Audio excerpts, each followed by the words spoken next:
So we have 50 pages left in our book, Wonder. When we left off, hopefully you've been following along, they were about to watch a movie at their outdoor park on the sleepover picnic that they were having with the school. An announcement came over the huge speakers next to the stadium lights. Welcome, everyone. Welcome to the 23rd Annual Big Movie Night at Borewoods Nature Reserve. Welcome, teachers and students from MS 342, the William Heath School. A big cheer went up on the left side of the field. Welcome, in teachers and students from Glover Academy. Another cheer went up, this time from the right side of the field. And welcome, teachers and students from the Beecher Prep School. Our whole group cheered as loudly as we could. We're thrilled to have you as our guests here tonight, and I'm thrilled that the weather is cooperating. In fact, can you believe what a beautiful night this is? Again, everyone whooped and hollered. So as we prepare the movie, we do ask that you take a few moments to listen to this important announcement. The Borewood Nature Reserve, as you know, is dedicated to preserving our natural resources and the environment. We ask that you leave no litter behind. Clean up after yourselves. Be kind to nature and it will be kind to you. We ask that you keep that in mind as you walk around the grounds. Do not venture beyond the orange cones at the edges of the fairgrounds. Do not go into the cornfields or the woods. Please keep the free roaming to a minimum. Even if you don't feel like watching the movie, your fellow students may feel otherwise, so please be courteous. No talking, no playing music, no running around. The restrooms are located on the other side of the concession stands. After the movie is over, it will be quite dark, so we ask that all of you stay with your schools as you make your way back to your buses.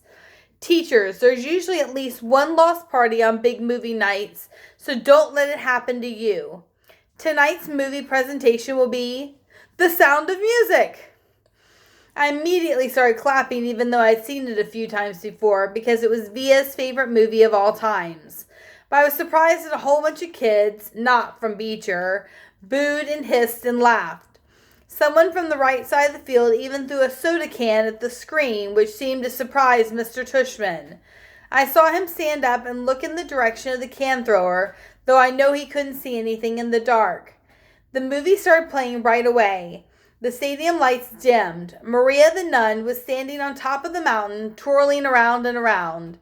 It had gotten chilly all of a sudden, so I put on my yellow Montauk hoodie and adjusted the volume on my hearing aids and leaned against my backpack and started watching. The hills are alive.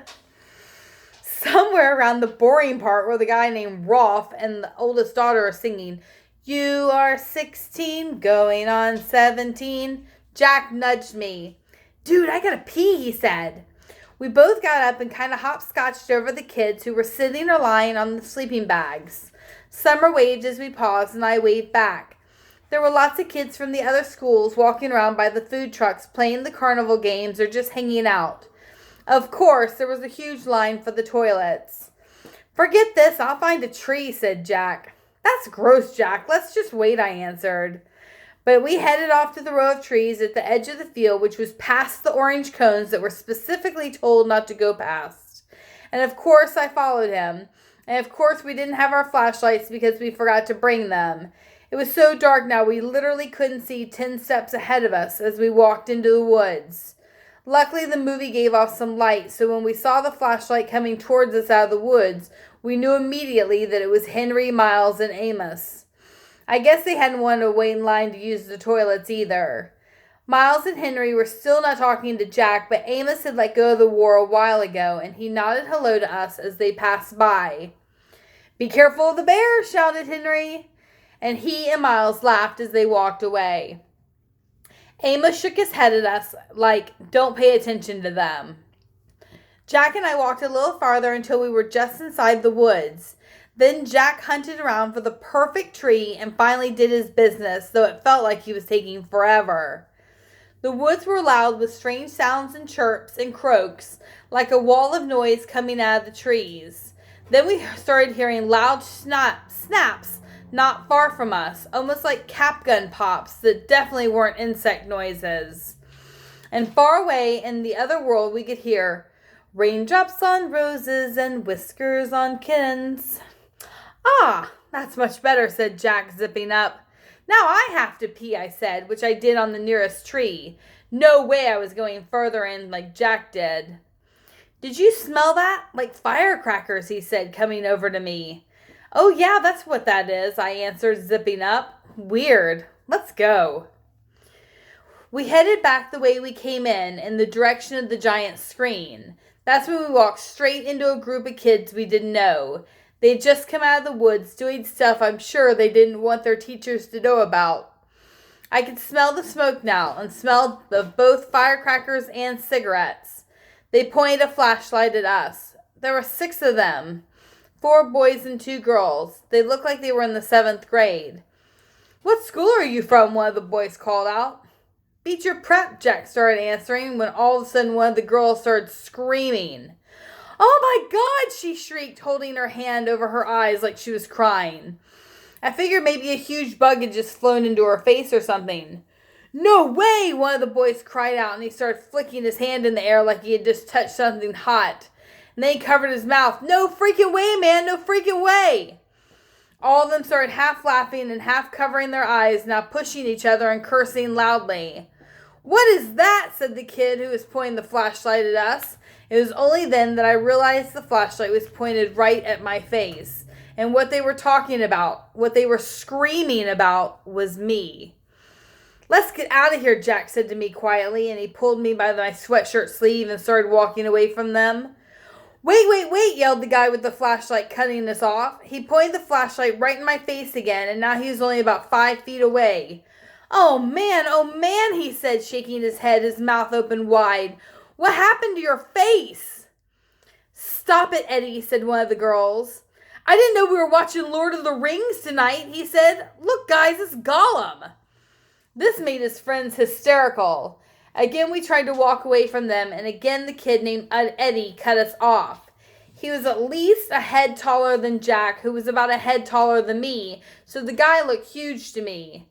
No, man, it's alien, said one of the other kids. No, man, it's an orc, laughed Eddie, pointing the flashlight in my face again. This time he was right in front of us. Leave him alone, okay, said Jack, pushing the hand holding the flashlight away. Make me, answered Eddie, pointing the flashlight in Jack's face now. What's your problem, dude, said Jack. Your boyfriend's my problem.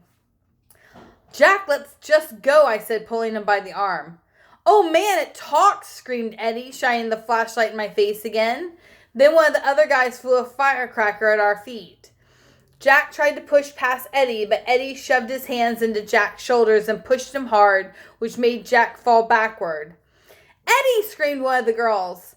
Look, I said, stepping in front of Jack, holding my hands in the air like a traffic cop. We're a lot smaller than you guys.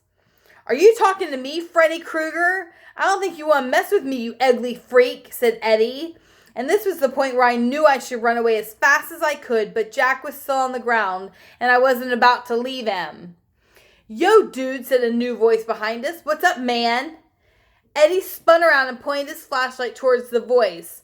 For a second, I couldn't believe who it was. Leave them alone, dude, said Amos, with Miles and Henry right behind him. Says who, said one of the guys with Eddie. Just leave them alone, dude, Amos repeated calmly. Are you a freak too, said Eddie. They're all a bunch of freaks, said one of his friends. Amos didn't answer them, but looked at us. Come on, guys, let's go. Mr. Tushman's waiting for us. I knew that was a lie, but I helped Jack get up and we started walking over to Amos. Then out of the blue, the Eddie guy grabbed my hood as I passed by him, yanking it really hard so I was pulled backwards and fell flat on my back. It was a hard fall and I hurt my elbow pretty bad on a rock. I couldn't really see what happened afterwards except that Amos rammed into the Eddie guy like a monster truck. They both fell down to the ground next to me. Everything got really crazy after that. Someone pulled me up by my sleeve and yelled, "Run!" And someone else screamed, "Get him!" at the same time. And for a few seconds, I actually had 2 people pulling the sleeves of my sweatshirts in opposite directions. I heard them both cussing until my sweatshirt ripped and the first guy yanked me by my arm and started pulling me behind him as we ran, which I did as fast as I could. I could hear footsteps just behind us chasing us and voices shouting and girls screaming, but it was so dark I didn't know whose voices they were, only that everything felt like we were underwater. We were running like crazy and it was pitch black, and whenever I started to slow down, the guy pulling me by my arm would yell, "Don't stop." So, that is it for Wonder today. Hopefully you all are keeping up, and I will see you again tomorrow. Bye.